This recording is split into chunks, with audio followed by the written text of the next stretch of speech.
Sintonízate, muy buenos días, ¿cómo estás el día de hoy? Nosotros estamos felices de que estés encontrando la frecuencia de tu vida y de que estés aquí con nosotros porque hoy en particular vamos a estar recordando a todas estas personas que han muerto por cáncer de mama y vamos a estar dedicando todos estos programas precisamente porque estamos hablando de pérdidas físicas, de pérdidas emocionales, de pérdidas materiales incluso. Entonces, bienvenido a este programa que precisamente se titula Pérdidas. Y nos acompaña Alfonso Ramírez. ¿Qué tal, Alfonso? Hola, ¿cómo estás? Muy bien, ¿y tú? Muy, muy bien. Felices, gracias lo por la prometido. invitación. Claro, sí. Lo prometido es deuda. Dijimos, haremos un programa de pérdidas y ya, concedido con las líneas del tiempo y ya estamos aquí. Claro que sí, Así gracias. es que vamos a escuchar una semblanza de Alfonso y regresamos. Alfonso Ramírez Gómez Haro. A partir del año 2000 comienza un camino de evolución espiritual y dedica 5 años al estudio y análisis del Nuevo Testamento desde el punto de vista humano. Ingresa al cristianismo y toma un diplomado en religiones para fortalecer su crecimiento interior. Después de 3 años de búsqueda y de no encontrar respuestas adecuadas a sus preguntas, decide separarse definitivamente y dejar las religiones por completo. Prosigue su camino adentrándose en la lectura de todo tipo de libros como Evangelio de Tomás, de María Magdalena, de Judas, en fin, todos los llamados apócrifos y muchos más. Posteriormente, es invitado a impartir un curso sobre religión y espiritualidad en un diplomado de tanatología en la Ciudad de México y decide también tomarlo para ampliar su perspectiva humanística. De manera independiente, comienza a impartir conferencias sobre tanatología en diferentes lugares. Realiza clínicas en hospitales del Seguro Social, particulares, fundaciones y asilos. Con el tiempo se da cuenta que no solo quiere sanar los problemas emocionales de las personas, también las enfermedades físicas y toma un máster en Reiki, una disciplina que canaliza la energía a través de las manos, que sana diferentes enfermedades y dolencias físicas. También toma un diplomado en regresiones y vidas pasadas, y finalmente un curso sobre hipnosis clínica.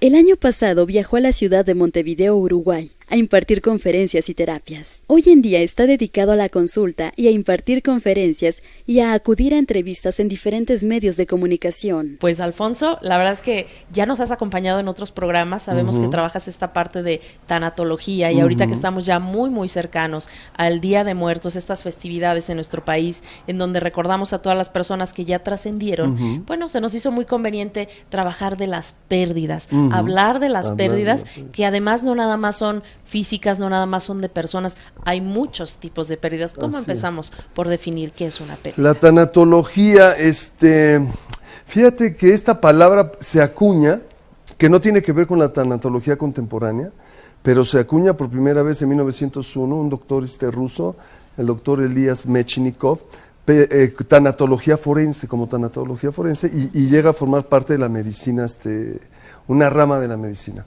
Pero esta tanatología es la tanatología contemporánea y esto nace con Elizabeth Kubler-Ross. No sé si has escuchado hablar de ella. No, de ella no. Bueno, ella es la madre de la tanatología y ella es médico psiquiatra, hace su especialidad en psiquiatría y comienza a interactuar y estar en los hospitales con los enfermos terminales.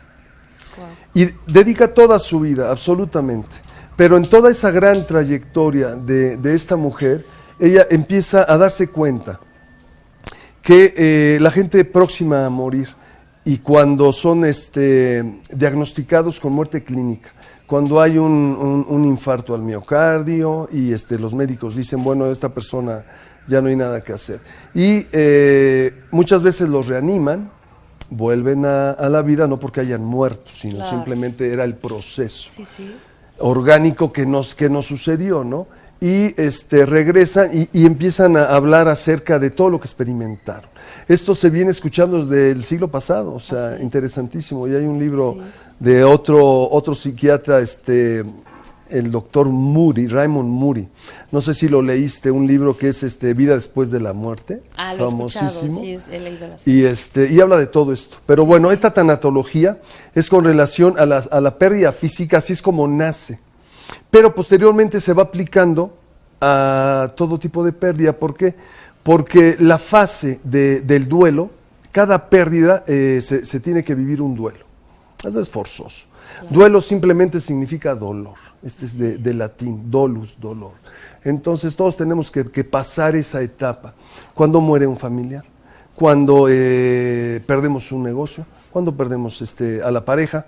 Entonces tenemos que ver con todas estas pérdidas, y además es maravilloso porque es un abanico gigantesco en donde nosotros como tanatólogos podemos estar y tratar a todas las personas con pérdidas. Por lo general sufrimos pérdidas, si no todos los días, cada mes, cada semana o 2 semanas, siempre hay algún tipo de pérdida que experimentamos. Entonces viene el Día de Muertos, como estabas comentando, y este momento para el mexicano es muy especial porque realmente rinden culto a la muerte, sin lugar a dudas.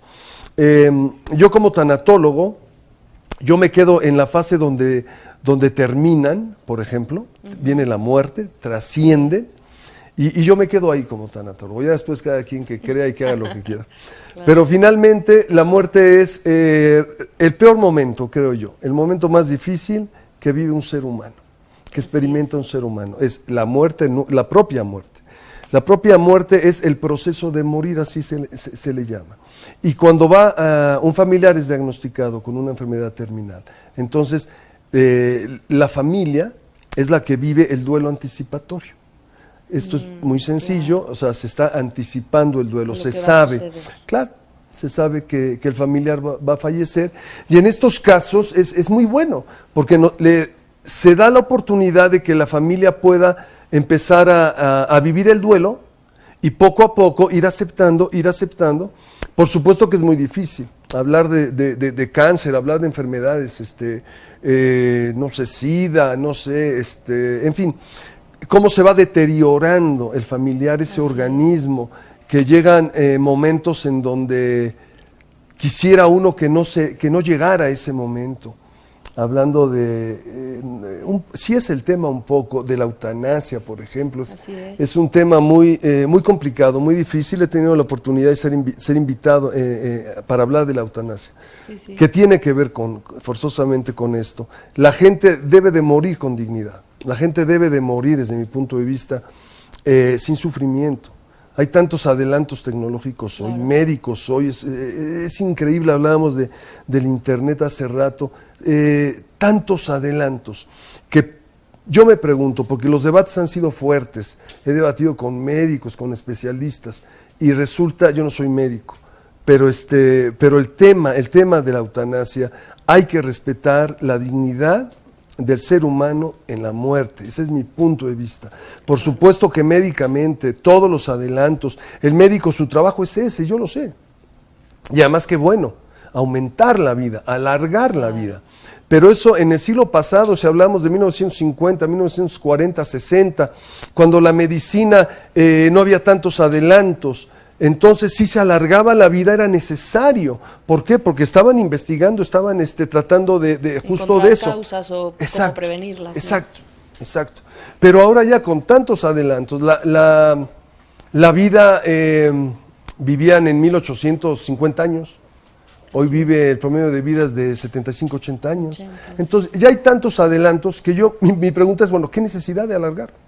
Sobre todo la calidad de vida que está teniendo la persona, ¿no? Que eso sería como importante, y que además ahorita al escucharte, yo digo, bueno, hay diferentes tipos de muertes. A lo mejor esa familia en ese diagnóstico empieza a morir un poco en sus emociones, en sus expectativas, en sus sueños. Entonces, es una forma de ir muriendo también en vida. Por supuesto. Y que vamos heredando, y que ahorita, bueno, como cultura en México, nos reímos de la muerte y se hacen las calaveritas y queremos llenarla de color, pero en el fondo yo creo que es una manera de esconder o de poner un poco de alegría a algo que duele mucho, porque sin lugar a dudas, como tú lo dices, una pérdida duele. Hay una frase que me gusta mucho de Jorge Bucay en su libro de El Camino de las Lágrimas, y dice, los duelos duelen y no hay forma de que no duelan. Y no podemos saltarnos ese dolor porque es precisamente parte del proceso. La gente que está enfrentando cualquier tipo de pérdida, pero hablemos de muerte física, que es ahora muy cercano al 2 de noviembre, murió un hermano, murió el papá, y no derraman una sola lágrima y dicen, estoy bien, no pasa Así nada. es. Se tenía que ir en algún momento. Están en una etapa de negación, sin lugar a dudas, ¿no? De alguna manera sí, y fuerte, pero desafortunadamente, hablando de el hombre siempre ha estado limitado en cuanto a sentimientos, en cuanto a Expresar sus sensibilidad, emociones, ¿no? en cuanto a expresar, porque crecimos con eso, ¿no? Con esa cultura del macho. Desafortunadamente no es lo adecuado, definitivamente no lo es, porque entonces cada vez vamos arraigando más ese sentimiento, de no percibir, de no demostrar. Cuando la naturaleza misma hay lluvia, hay sol, hay invierno, hay verano, o sea, es tanta la diversidad y cada uno es tan importante como el otro y tan necesario. Los estados del ser humano es igual, o sea, está uno feliz, está uno contento, está uno alegre, está uno triste, está uno deprimido, o sea, son etapas que tenemos que vivir, porque así es esta gran diversidad. Cuando llega una muerte de un familiar o la propia en un momento dado, tenemos que aprender a vivirlo, a experimentarlo, a dolernos. La gente tiene miedo de dolerse. A mí me ha tocado familias, y a mí me sucedió, ¿no? Pero bueno, familias en donde el padre va a fallecer y todo el mundo está separado. La mamá está por un lado, los hijos están por otro. O sea, nadie quiere demostrar el sufrimiento. Cuando todos están sufriendo, cada uno en su propia trinchera y negándose la oportunidad, digo yo, negándose la oportunidad de vivir ese momento, porque es lo más terrible que hay, pues. Y esos momentos llegan a unir, esos momentos llegan a enlazar situaciones que estaban totalmente truncadas. Pero si no te atreves, si la familia no se atreve a vivirlo y a vivenciarlo, pues entonces no hay manera. El dolor separado y todo separado. En la antigüedad, si nos vamos a 1800 también, la civilización la gente vivía en el campo, rural totalmente, ¿no? Agrícola, pero todos estaban juntos. Entonces llegaba el fallecimiento, la familia, y todos participaban en el rito funerario. Todos, los chicos, medianos y grandes, niños. En nuestra cultura y en muchas culturas apartan a los niños. No deben apartarlo. Así es. No es así. Y tú no te apartes de nosotros porque vamos a ir a un corte y regresamos.